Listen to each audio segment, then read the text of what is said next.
लोकसभा चुनाव के पहले चरण के मतदान के दिन राजद सुप्रीमो की बेटी और राज्यसभा सांसद मीसा भारती ने कहा कि आज मतदान इंडिया गठबंधन के पक्ष में हो रहा है। हमें जनता का अपार समर्थन मिल रहा है। वहीं तेजस्वी की सभा में चिराग की मां को गाली दिए जाने के मामले में मीसा भारती ने कहा कि सभी मीडिया इस बात को चला रही है। हम लोग भी सभाओं में जाते हैं, एक कोई आदमी इस तरह का हरकत करता है, अगर कोई फुटेज है तो सबसे पहले उस व्यक्ति से पूछा जाना चाहिए कि आखिर वह किस पार्टी से है, ऐसा क्यों किया।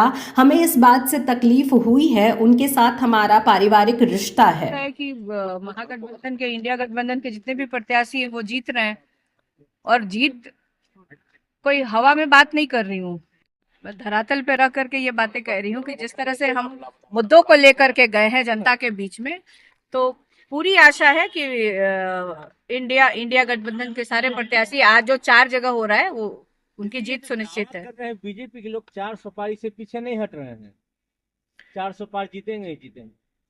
अब क्या है उनका दावा का, जनता में तो ऐसी कोई चीज दिख नहीं रही है, क्योंकि इतनी सभाएं और इतनी बातें। आप बताइए ना कि प्रधानमंत्री जी आ रहे हैं और क्या बात कर रहे हैं, किस पे बात कर रहे हैं? रोजगारी पे बात कर रहे हैं, पलायन पे बात कर रहे हैं, महंगाई पे बात कर रहे हैं, किस चीज पे चर्चा कर रहे हैं? उन्होंने जो पुराने वादे किए 10 साल में उसकी भी कोई चर्चा हो रही है?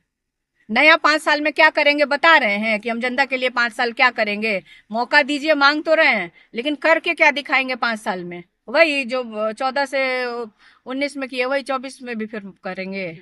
कुछ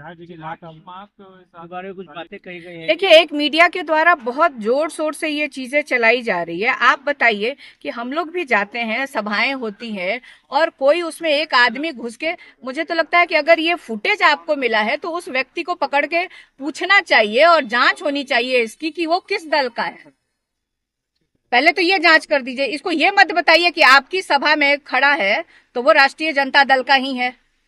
तो ये मीडिया में ये भ्रम ना फैलाया जाए, ठीक है ना? और किसी भी महिला के लिए या किसी के परिवार के लिए, अब प्रधानमंत्री जी हमारे परिवार को किस शब्द से संबोधित करते हैं उस पर तो मीडिया हाय तौबा नहीं मचाती है।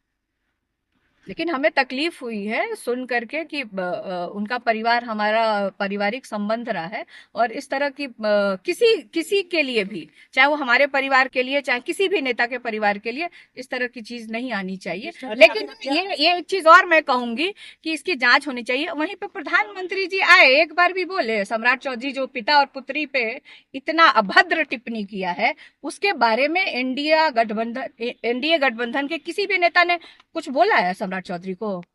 तुरंत उनसे इस्तीफा ले लेना चाहिए था, उप मुख्यमंत्री से इस्तीफा ले लेना चाहिए था। ऐसा उप मुख्यमंत्री जिसको ये भी नहीं पता है कि परिवार क्या होता है, संस्कार क्या होता है, इस पे तो किसी ने हाय तौबा नहीं मचाया। आप लोगों ने भी नहीं एक बार किसी के मुंह में माइक ठूस करके भाजपा वाले से पूछा कि बोलिए इस पे क्या आपका रिएक्शन है? तब तो आप लोग नहीं बोलते हैं। आपसे हम एक चीज पूछना चाहते हैं कि प्रधानमंत्री जी मीडिया से कितनी बार मिले हैं, इसका जवाब दे दीजिए। कब मिलेंगे इसी को खाली बता दीजिए। महंगाई तो कम नहीं करेंगे प्रधानमंत्री जी, बेरोजगारी भी दूर नहीं करेंगे, बिहार को स्पेशल पैकेज भी नहीं देंगे, कोई बिहार में फैक्ट्री भी नहीं लगाएंगे, लेकिन कम से कम बिहार के मीडिया से तो मिलने एक बार।